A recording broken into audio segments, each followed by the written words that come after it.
அன்பின் பரம தகப்பனே, ஸ்தோத்திரம் ஐயா, ஸ்தோத்திரம் ஐயா. இந்த நல்ல நாளைக்கான கிருபை செய்திரே, உமக்கே எல்லாம் துதி கனம் மகிமை உண்டாவதாக.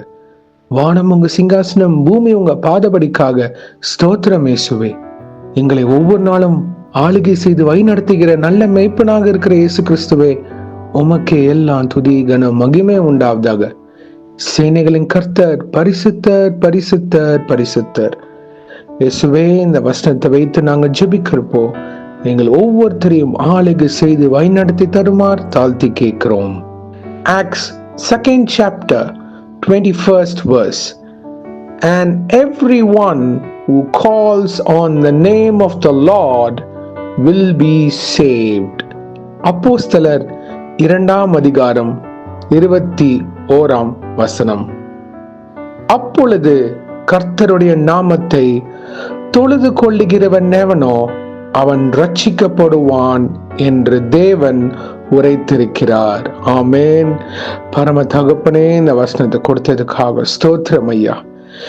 இது கேட்டுக்கொண்டிருக்கிற ஒவ்வொருத்தரையும் நீங்க மூடி மறைத்து ஆளுகை செய்து வழிநடத்தி தருமா ஜெபிக்கிறோம். இங்க இந்திய தேசத்தை உங்க பாதத்தண்டை சமர்ப்பிக்கிறோம் ஐயா.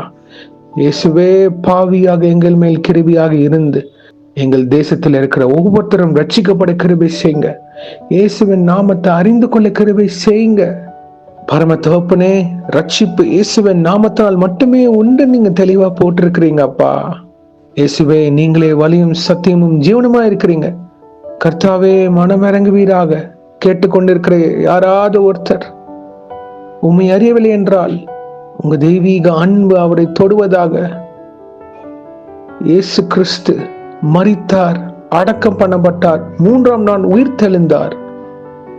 இன்றைக்கும் சதா காலங்களிலும் உயிரோடு இருக்கிறார்.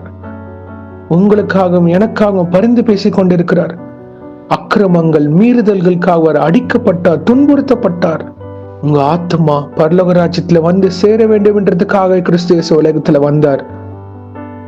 அவரோட அன்பை வெளிப்படுத்துகிற பாத்திரவன்களாக நாம உலகத்துல வாழ வேண்டும் அப்படின்றதுக்காகவே அவர் நம்மளுக்கு சாட்சியாக வாழ்ந்து காட்டியிருக்கிறார்.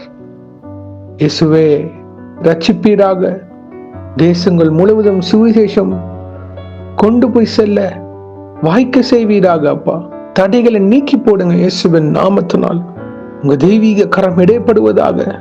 கர்த்தாவே, மதமாற்றம் அல்ல ஐயா, மனம் மாற கிருபை செய்யுங்க. பாவத்தின் சம்பளம் மரணம் என்று அறியாம அநேக பேர் இருந்து கொண்டிருக்கிறாங்க ஐயா. அவங்கள தொடுவீராக. இயேசுவே, எங்கள் ஜெபத்தை கேட்டருளும். ஆமாப்பா, அநேக ஆத்துமாக்கள் பரலோக ராஜ்யத்துக்கு வந்து சேர கிருபை செய்வீராக. உண்மை அல்லாமல் வேறு ரட்சகர் இல்லைன்னு அறிந்து கொள்ள கிருபை செய்யுங்க ஐயா. இது கேட்கிற நாங்க உண்மை ஏற்றுக்கொண்டால் சுவிசேஷத்தை பிறரிடம் சொல்ல பாத்திரவன்களாக எங்களை தகுதிப்படுத்துங்க, உருவாக்குங்க. உங்க வருகை சமீபமா இருக்கு கர்த்தாவே. மௌனமாக இருக்கக்கூடாது ஐயா. இந்த ஜெபத்தை கேட்கிறவங்களை நீங்க தொட்டு ஆளுகை செய்ய வேண்டும். பரிசுத்த ஆவியானவரே, பேசுவீராக. ஒவ்வொருத்தர் இருதயம் மாற கிருபை செய்யுங்க. உங்க வாழ்க்கையில நிம்மதி இயேசு தருவார். உங்க போராட்டம் பிரச்சனைக்கு இயேசு ஒரு முடிவு தருவார். அவர் ரெண்டை வந்து சேருங்கள். அவர் உங்களுக்கு ஒரு திறந்த வாசல் வைத்திருக்கிறார்.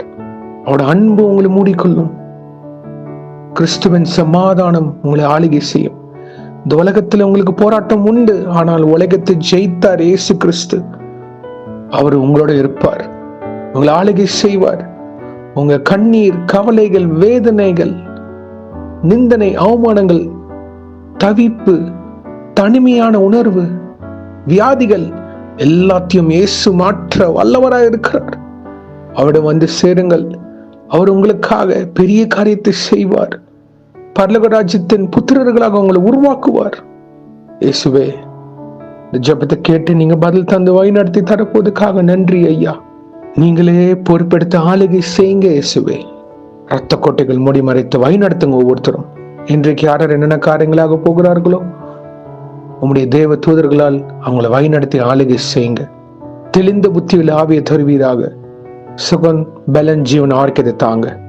இயேசுவின் நாமத்தினால் எங்கள் தலைகளை தாழ்த்தி ஜெபிக்கிறோம் பிதாவே. ஆமேன், ஆமேன், ஆமேன். God bless you, my brothers and sisters.